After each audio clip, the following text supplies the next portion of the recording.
विजयगढ़ गांव में सुबह बेहद शांत और सुहावनी थी।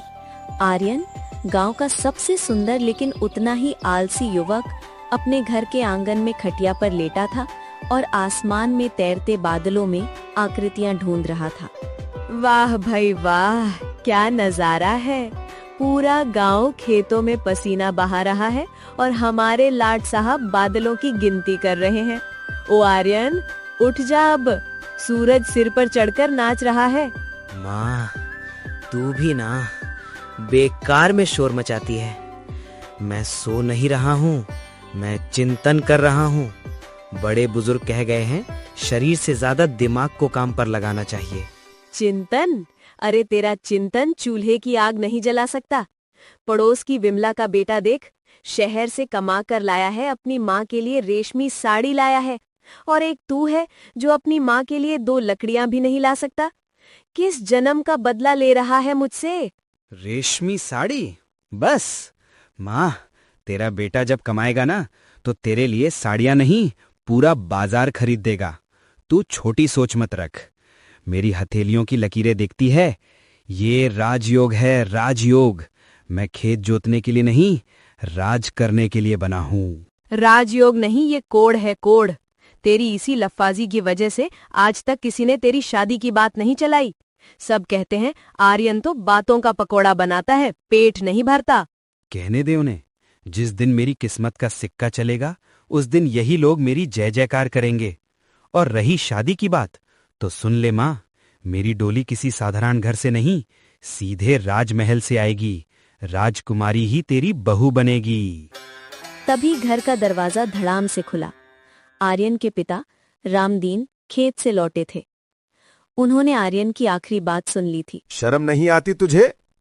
घर में शाम के राशन का ठिकाना नहीं है और नवाबजादे को राजकुमारी चाहिए।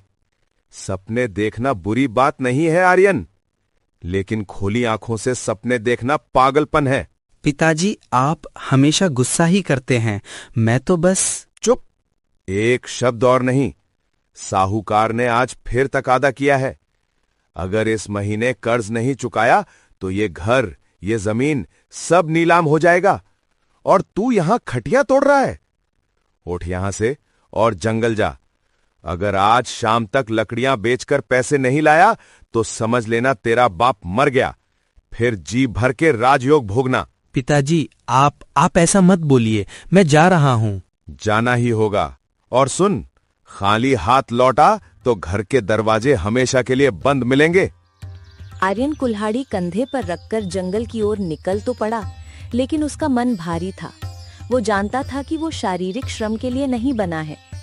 जंगल पहुंचकर उसने एक सूखे पेड़ पर 2-4 वार किए, लेकिन उसके कोमल हाथों में छाले पड़ गए। वो कुल्हाड़ी फेंककर एक पत्थर पर बैठ गया। हे भगवान, ये कैसी परीक्षा है? ये कुल्हाड़ी है या मेरा काल? अगर मैं दिन भर भी लगा रहा तो भी साहूकार के ब्याज जितना भी नहीं कमा पाऊंगा। पसीना बहाना गधों का काम है, शेरों का नहीं। आर्यन, दिमाग लगा, ताकत नहीं, बुद्धि चाहिए। तभी जमीन में हल्का कंपन हुआ। आर्यन ने देखा कि पगडंडी पर धूल उड़ाते हुए भीमसेन आ रहा था। भीमसेन गांव का सबसे बड़ा पहलवान था। शरीर लोहे जैसा, लेकिन दिमाग मोम जैसा। आर्यन के चेहरे पर एक कुटिल मुस्कान आ गई। वो तुरंत लकड़ियों के ढेर के पास बैठकर जोर जोर से छाती पीटने लगा। हाय, मैं तो लुट गया, मेरी नाक कट गई। अब मैं किस मुंह से गांव जाऊंगा? धरती फट क्यों नहीं जाती? अरे क्या हुआ आर्यन? जंगल में बैठकर औरतों की तरह क्यों रो रहा है? किसी शेर ने हमला कर दिया क्या? भीमसेन भाई, तुम आ गए। शेर ने हमला किया होता तो मैं लड़ भी लेता, पर यहाँ तो इज्जत का सवाल है। मेरे पिता ने आज सुबह पूरे गांव के सामने शर्त लगा दी। कैसी शर्त? उन्होंने कहा कि हमारे गांव का आज का भोजन इतना खराब हो गया है कि कोई भी जवान मर्द, चाहे वो खुद को कितना भी बड़ा पहलवान क्यों न समझता हो, ये लकड़ियों का गट्ठर एक बार में नहीं उठा सकता। उन्होंने तो यहां तक कह दिया कि भीमसेन, जो खुद को महाबली समझता है, वो भी 10 कदम चलने में हांफ जाएगा। क्या? तेरे बाप ने मेरा नाम लिया? उसने कहा कि मैं, भीमसेन, ये तिनकों का ढेर नहीं उठा सकता। मैंने तो बहुत समझाया भाई। मैंने कहा भीमसेन भाई के बाजुए में हाथियों का बल है, पर वो हंसे और बोले, जा जा, वो सिर्फ फूला हुआ गुब्बारा है। असली ताकत पुराने जमाने के लोगों में थी। अब तुम ही बताओ भाई, मैं ये भारी गट्ठर कैसे उठाऊं? मैं तो हार गया और मेरे साथ तुम्हारी बदनामी भी हो गई। बदनामी? और मेरी? हट पीछे। आज मैं तेरे पिता को और पूरे गांव को दिखाऊंगा कि असली मर्द कौन है। ये गट्ठर क्या, मैं पूरा पेड़ उखाड़ कर ले जा सकता हूं। भीमसेन ने आव देखा न ताओ। जोश में आकर वो मन भर भारी लकड़ियों का गट्ठर एक झटके में सिर पर उठा लिया। उसकी गर्दन की नसें तन गईं, लेकिन अहंकार उसे झुकने नहीं दे रहा था। चल आगे, रास्ता दिखा। आज देखूं तेरे पिता की जुबान कैसे चलती है। वाह भीमसेन भाई, क्या बात है!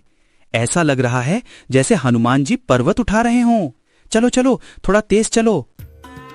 आर्यन मजे से पीछे चल रहा था और भीमसेन पसीने से तरबतर होकर बोझा ढो रहा था। जैसे ही वे आर्यन के घर के पास पहुंचे, आर्यन दौड़कर आगे आ गया। रुको रुको भाई, बस इसे यहीं पटक दो। क्यों? तेरे पिता को नहीं दिखाना? अरे भाई, अगर पिताजी ने तुम्हें यह उठाते देख लिया तो वो कहेंगे कि आर्यन ने बेईमानी की है। वो शर्त रद्द कर देंगे। तुम इसे यहां रख दो, मैं इसे अंदर ले जाऊंगा और कहूंगा कि मैंने अपनी ताकत से उठाया है। इससे तुम्हारी इज्जत भी रह जाएगी कि यह काम संभव था।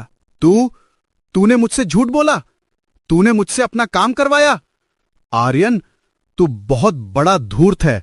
धूर्त नहीं भाई, इसे श्रम प्रबंधन कहते हैं। ताकत तुम्हारी, दिमाग मेरा। अब जाओ, लस्सी पियो, बहुत थक गए होगे। याद रख आर्यन, ये चालाकी तुझे महंगी पड़ेगी। मैं अभी सेनापति कालकेतु के पास जा रहा हूं, वो तुझे सीधा करेंगे।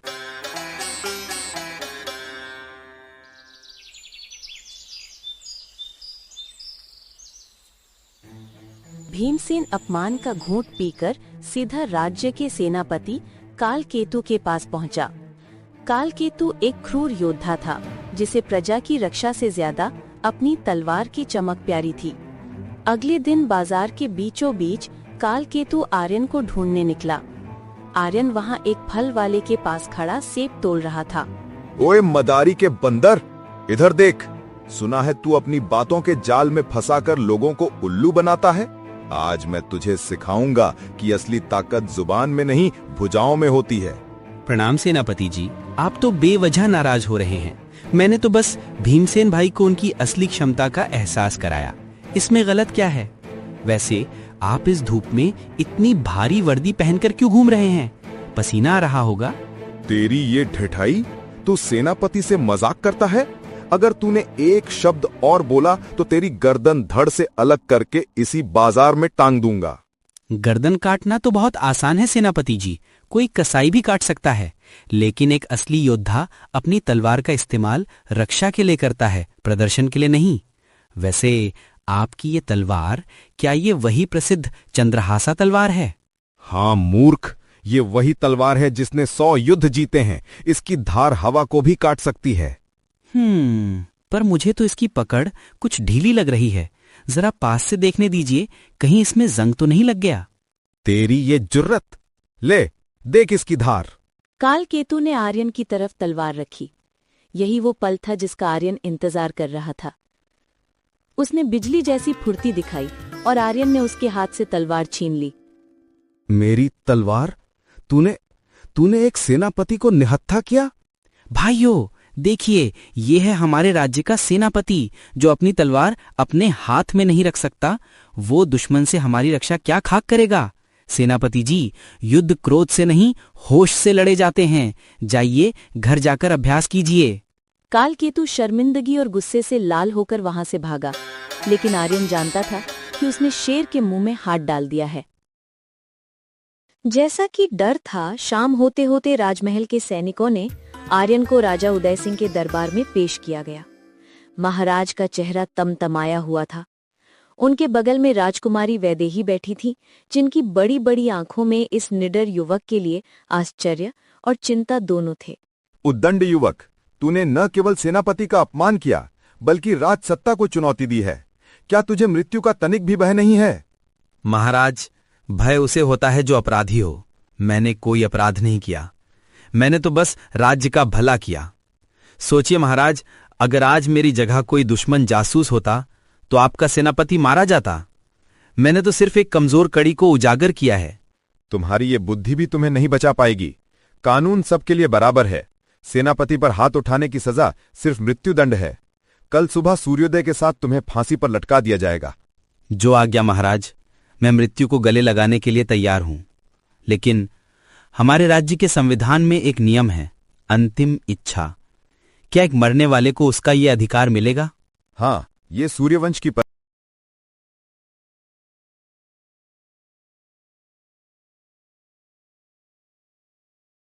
मांग। क्या मांगना चाहता है? अपने परिवार के लिए धन, जीवन दान की भीख या कोई विशेष भोजन? जल्दी बोल। महाराज, धन तो नश्वर है और भोजन भूख मिटाता है। मेरी अंतिम इच्छा यह है कि मृत्युदंड से ठीक पहले मेरा विवाह आपकी पुत्री राजकुमारी वैदेही के साथ पूरे विधि विधान से संपन्न कराया जाए। नीच पापी, तेरी जुबान खींच लूंगा मैं। एक लकड़हारा होकर तू राजकुमारी का हाथ मांगता है। तूने अपनी सीमा लांघ दी है। कोई और इच्छा मांग, वरना मैं तुझे फांसी से पहले कुत्तों से नोचवाऊंगा। महाराज, आप राजा हैं। आपका वचन पत्थर की लकीर होना चाहिए। प्राण जाए पर वचन न जाए। अगर आप मेरी ये इच्छा पूरी नहीं कर सकते तो शास्त्रों के अनुसार आपको मुझे दंड देने का भी कोई नैतिक अधिकार नहीं है। एक राजा जो अपना वचन नहीं निभा सकता, वो न्याय कैसे कर सकता है? महाराज, क्षमा करें। ये युवक अत्यंत चतुर है। इसने धर्म का सहारा लिया है। शास्त्रों के अनुसार यदि राजा अपराधी की अंतिम वैध इच्छा, जो राज्य की सुरक्षा के खिलाफ ना हो, पूरी करने में असमर्थ हो, तो उसे अपराधी को जीवन दान देना पड़ता है। हम धर्म संकट में हैं राजन। तूने मुझे मेरे ही कानूनों में बांध दिया आर्यन। ठीक है, मैं तुझे जीवन दान देता हूं, लेकिन मेरी एक शर्त है। इसी क्षण मेरे राज्य की सीमा से निकल जा। अगर दोबारा तेरा साया भी यहां दिखा तो कोई नियम, कोई शास्त्र तुझे नहीं बचा पाएगा। भाग जा यहां से। आपकी आज्ञा सिर आंखों पर महाराज। मैं जा रहा हूं, लेकिन याद रखिएगा, मैं लौटूंगा, और तब लौटूंगा जब मैं राजकुमारी के योग्य बन जाऊंगा। तब आप मुझे भगाएंगे नहीं, गले लगाएंगे। आर्यन को उसी रात राज्य से निकाल दिया गया। वो गांव की सीमा पर स्थित एक पुराने शिव मंदिर की सीढ़ियों पर उदास बैठा था। चांद बादलों में छिपा था। तभी उसे हल्की चलने की आवाज सुनाई दी। उसने पलटकर देखा, राजकुमारी वैदेही वहां खड़ी थीं। राजकुमारी, आप यहां इस समय? अगर किसी ने देख लिया तो अनर्थ हो जाएगा। जाइए यहां से। अनर्थ तो तब होगा आर्यन, जब एक सच्चा वीर राज्य छोड़कर चला जाएगा। आज दरबार में तुमने जो किया, पिताजी के सामने खड़े होकर जो साहस दिखाया, मैंने आज तक किसी पुरुष में ऐसा तेज नहीं देखा। वो साहस नहीं, शायद मेरी मूर्खता थी राजकुमारी। देखिए उसका नतीजा क्या हुआ। अब मैं एक निर्वासित हूं। मेरे पास ना घर है, ना परिवार, ना भविष्य। भविष्य वो नहीं जो हम देखते हैं, भविष्य वो है जो हम बनाते हैं। मुझे तुम पर विश्वास है आर्यन, तुम साधारण नहीं हो। ये लो, इसे अपने पास रखो। जब तक ये तुम्हारे पास है, समझना मेरा विश्वास तुम्हारे साथ है। मैं वादा करता हूं वैदेही, मैं लौटूंगा, और खाली हाथ नहीं लौटूंगा। मैं इतना नाम और सम्मान कमाकर लाऊंगा कि महाराज को गर्व होगा कि मैंने उनकी बेटी का हाथ मांगा था। तुम मेरा इंतजार करोगी ना? अंतिम सांस तक। दोनों ने आंसुओं के साथ विदा ली। आर्यन अंधेरे रास्तों पर निकल पड़ा, लेकिन अब उसके कदमों में थकान नहीं, एक जिद थी। महीनों बीत गए। आर्यन देश विदेश भटका, लेकिन उसे कोई ऐसा काम नहीं मिला जिससे वो रातों रात अमीर बन सके। थक हार कर वो एक वीरान पहाड़ी पर पहुंचा, जहां एक गुफा के बाहर आग जल रही थी। वहां एक बूढ़ा झुर्रियों वाला तांत्रिक बाबा भैरवनाथ बैठा था। वो हवा में हाथ घुमाता और कभी फूल तो कभी सोने के सिक्के पैदा कर देता। ये तो चमत्कार है। अगर ये विद्या मुझे मिल जाए तो मैं राजा से भी अमीर बन सकता हूँ। प्रणाम बाबा। आ गए बालक, मैं तेरा ही इंतजार कर रहा था। तेरी कदमों की आहट में भूख है, सत्ता की, धन की, प्रेम की भूख। आप तो अंतर्यामी हैं बाबा। हाँ, मुझे बहुत सारा धन चाहिए। मैं कुछ भी करने को तैयार हूँ। क्या आप मुझे ये जादू सिखाएंगे? जादुई विद्या सीखना बरसों की तपस्या मांगती है और तेरे पास वक्त नहीं है। लेकिन एक शॉर्टकट है। मेरी सारी सिद्धियां, मेरी सारी शक्ति एक स्वर्ण कलश में बंद है। कलश? वो कहाँ है? वो मौत की घाटी वाली गुफा में है। वही गुफा जहां से कोई नहीं लौटता। वहां एक शाया राक्षस पहरा देता है। मेरे जैसा तांत्रिक वहां प्रवेश नहीं कर सकता, क्योंकि मेरे कर्म काले हैं। लेकिन तेरा दिल अभी भी कच्चा है और तेरे पास एक प्रेमी का साहस है। गुफा तुझे रास्ता दे देगी। अगर वो कलश इतना शक्तिशाली है तो आप खुद क्यों नहीं जाते और मुझे क्यों भेज रहे हैं? मैंने कहा ना, वहां पवित्रता की आवश्यकता है। अगर तू वो कलश मेरे पास लाएगा तो मैं उसे खोलकर तुझे इतना सोना दूंगा कि तेरी 7 पुश्तें राज करेंगी, और उस कलश की एक बूंद पानी मरे हुए को भी जिंदा कर सकती है। बोल, मंजूर है सौदा? मंजूर है। प्यार को पाने के लिए मैं मौत की गुफा में भी जाने को तैयार हूं। आर्यन ने वही तलवार ली जो उसने सेनापति से छीनी थी और मौत की घाटी की ओर चल पड़ा। अंदर घुसते ही सड़न और ठंड ने उसका स्वागत किया। थोड़ा अंदर जाने लगा, तभी गुफा की ऊंची छत से एक विशाल बाज नीचे उतरा और आर्यन के ठीक सामने आ बैठा।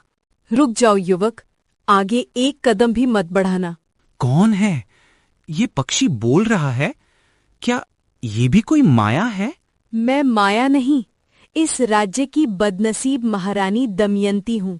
उस दुष्ट तांत्रिक भैरवनाथ ने मुझे धोखा दिया। वो मेरी सुंदरता और राज्य दोनों चाहता था। जब मैंने मना किया तो उसने मुझे श्राप देकर पक्षी बना दिया और अपनी काली छाया को यहाँ राक्षस बनाकर बिठा दिया।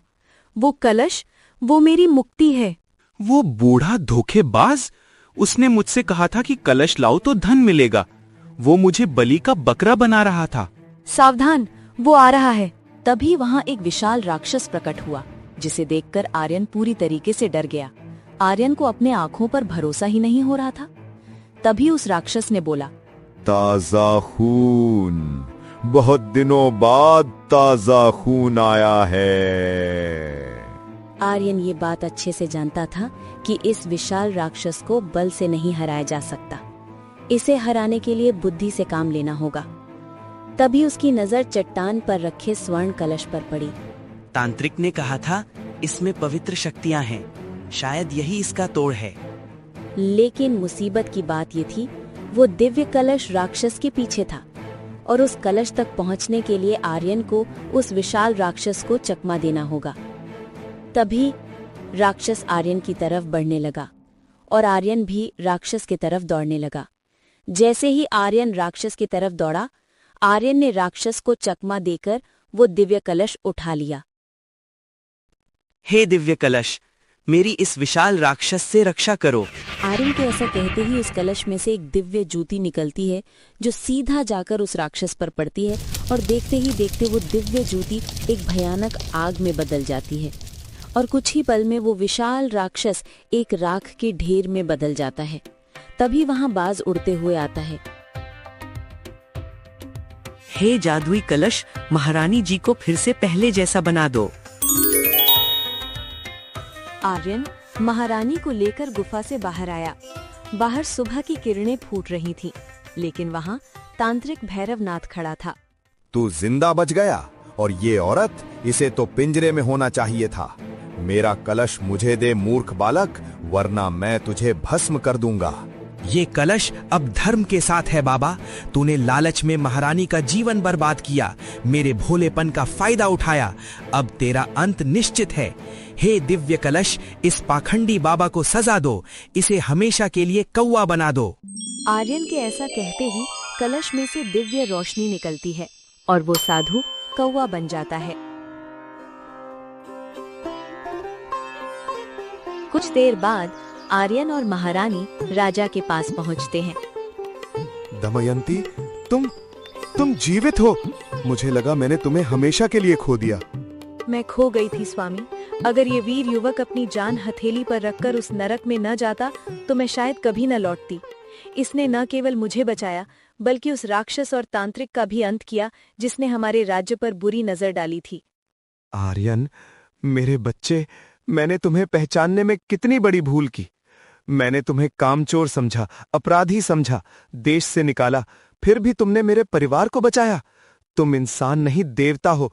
महाराज, मैं वही साधारण आर्यन हूँ। बस फर्क इतना है कि आज मेरे पास काम चोरी नहीं, जिम्मेदारी है। आज मैं तुम्हें वो सब दूंगा जो तुम चाहोगे। आधा राज्य, खजाना, मांगो। महाराज, सौदा तो आधे राज्य का नहीं हुआ था।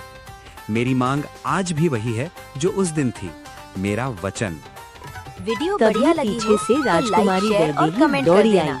और हाँ, ऐसी ही मजेदार कहानियों के लिए सब्सक्राइब करना मत भूलना। Thanks for watching.